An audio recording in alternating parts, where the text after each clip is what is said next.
Sports Limelight special card collecting follow-up edition, Drew. Hey, all right. I love follow-ups. So I've been thinking, since we did our card collecting based episode, I'm getting back interested into cards again in a way that I hadn't been in some time. Oh, yeah? And what brought this about?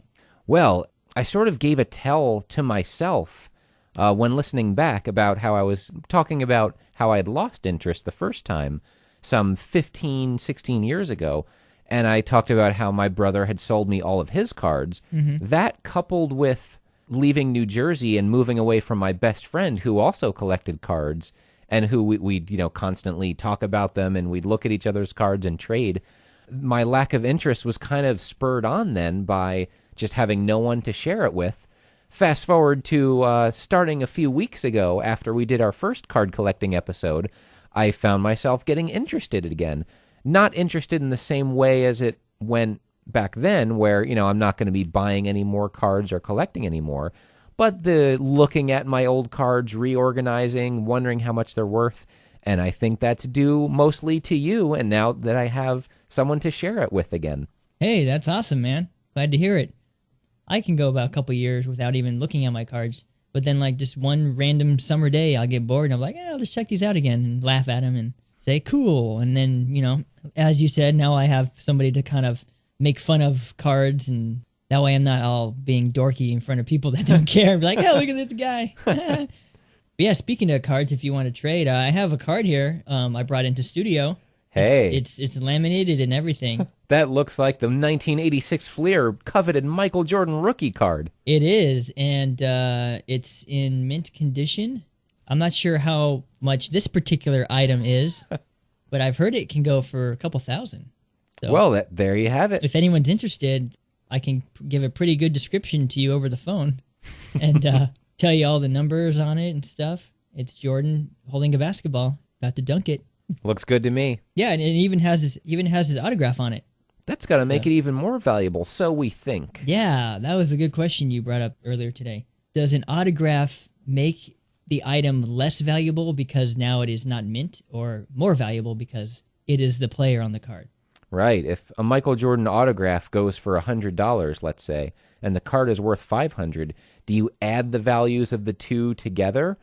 Or does it sort of ruin, in a way, the basketball card? Does it detract from the value?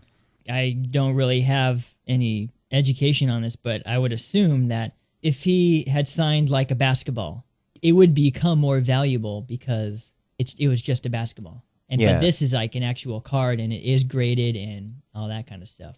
But I think in terms of your question of if his signature is worth $100 and like this basketball from a game might be like worth $50 or something, I think it would make the basketball more than $150. I think it would make it almost like an exponential increase, I think. Because it's a basketball and the connection there between Michael Jordan and basketball compared to like if Michael Jordan signed this answering machine here. Right. Who cares? Exactly, yeah. And that could also go for cards. I think some people might think a $500 card signed by a $100 autograph might increase it to $5,000 or something like that. Yeah, a Michael Jordan rookie card is so rare, and then a Michael Jordan rookie card signed is the rarest of rare of that card. Exactly, so, yeah. Hey, if you were of the former thought where it reduces the value of the card, you see Michael Jordan, he goes to sign the card, you pull it back and give him something else to sign. Would he then rip you in a future Hall of Fame speech? He would. He'd be like, you made a big mistake, Drew. You pushed that card away like I pushed Byron Russell out of the way. Never pass up an opportunity to laugh at Michael Jordan's Hall of Fame speech. But to go back to what you said, how Michael Jordan rookie card is more rare if it has his signature on it.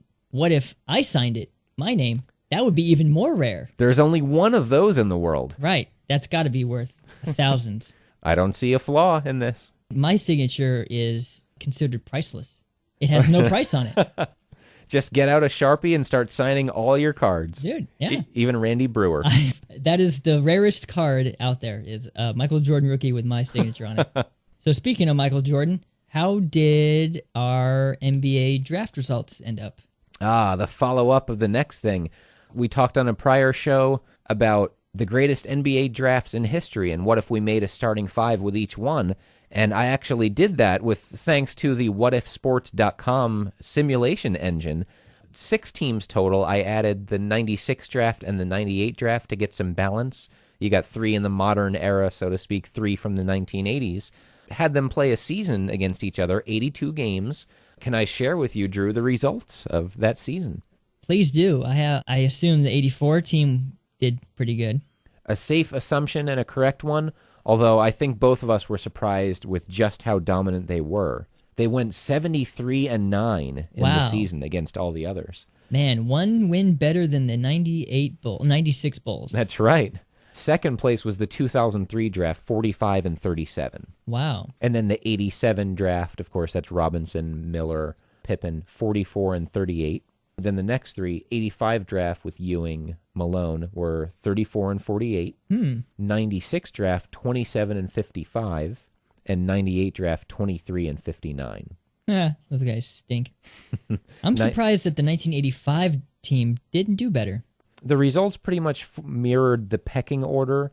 If a team won the season series against another team, they also finished ahead of them in the standings. Having a large enough sample size, 16 games per matchup mostly. One surprising result was the 96 team beating the 84 team once on the road. But, that doesn't tip the scales very much overall. Yeah. Is there a simulation of playoffs, or did you not get that far? I figured it was unnecessary because the 16-game series against each other kind of represented enough for playoffs as well. Gotcha. Like you would see the same sort of result in a 7-game series. That begs a question for me, since the 84 team had almost the exact same record as the 96 Bulls. Are we to assume that Scottie Pippen and Dennis Rodman and company are on the same level as 1984? In a way, at least Pippen and Rodman were elite in the league as well, much like Jordan's 84 teammates, Stockton, Barkley, and Olajuwon, were elite even among the rest of the elites in that season I did.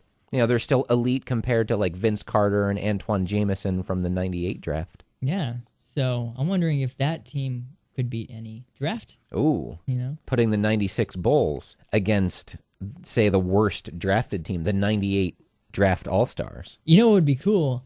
To have like 30 years of draft teams. Wow. And see what happens. That might be a little more interesting. Because, I'd like to see, Will Chamberlain and Kareem Abdul-Jabbar in one team or, on a team. Yeah. Battling it out. Yeah, for instance, you get 1966-67 Wilt Chamberlain. Here's the stats he finished with for that season. 24 points, 24 rebounds, 7.8 assists, 68.2% field goal shooting. And also he averaged 1.7 steals and 4.5 blocks a game.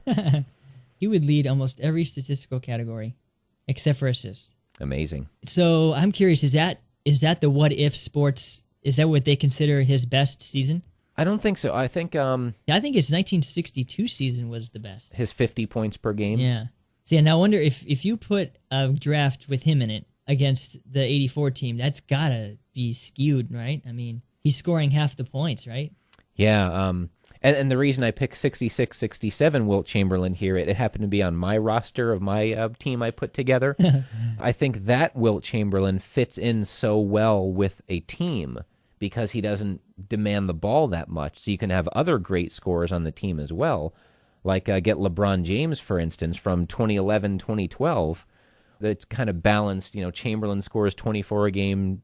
James scores 25 or 26 a game. I see. And Chamberlain's usage percentage, which I only learned about recently. I love the newfangled stats coming to basketball now, the way the sabermetrics movement brought them to baseball. Usage percentage, I hope I'm explaining this correctly, the percentage of possessions that end with that player, the result of the offensive play, like he takes a shot, he gets fouled, or he turns it over. Chamberlain 66-67's usage percentage was only 18.5, so super efficient, basically. And, of course, that fits in with the 68% field goals. So 18% usage, in my mind, that means 18% of his team's possessions end with him last touching the ball? That's the way I understand it, too. Okay. Yeah. Contrasted with, say, Allen Iverson in his heyday, his usage percentage would probably be through the roof, and he's not as efficient with your team's possessions. Gotcha. You know, he's turning it over a lot. He's shooting 40% from the field. He's scoring a ton, but really, what is he? Is that helping your team? So can anyone create their own fantasy team? Why, anyone can, yes. We didn't intend for this to be a commercial for whatifsports.com. No, but you and I should do that and play against each other. I'm just thinking that. We'll secretly make our own teams, and then we'll go up against each other. All right. See what happens. And you can do that even if you don't end up in the same sort of simulated mini-season league where it costs money to do a full season, but you can do a 10-game season for free with 6 other owners. But beyond that, you can also make your team available to play against anyone on the site in just like an exhibition simulation. So we both make teams, and we could play against each other 82 times if we wanted. So you could pick any player you want from any year he played in. Correct. And you can do that with any player that's ever played in the league, and just look at their stats.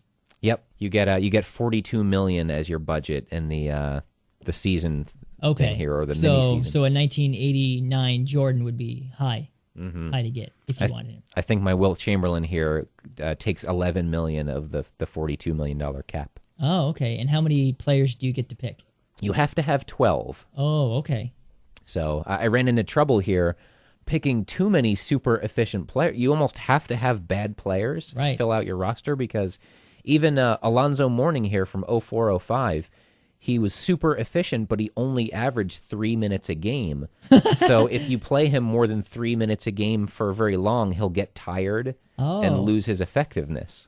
So they factor in all that stuff, huh? Yeah. Do they factor in injury?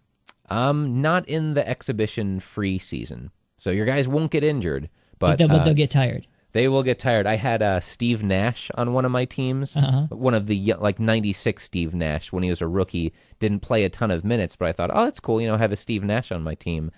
And he shot like 4% from the field from the season because he was so tired. Dang, that's crazy.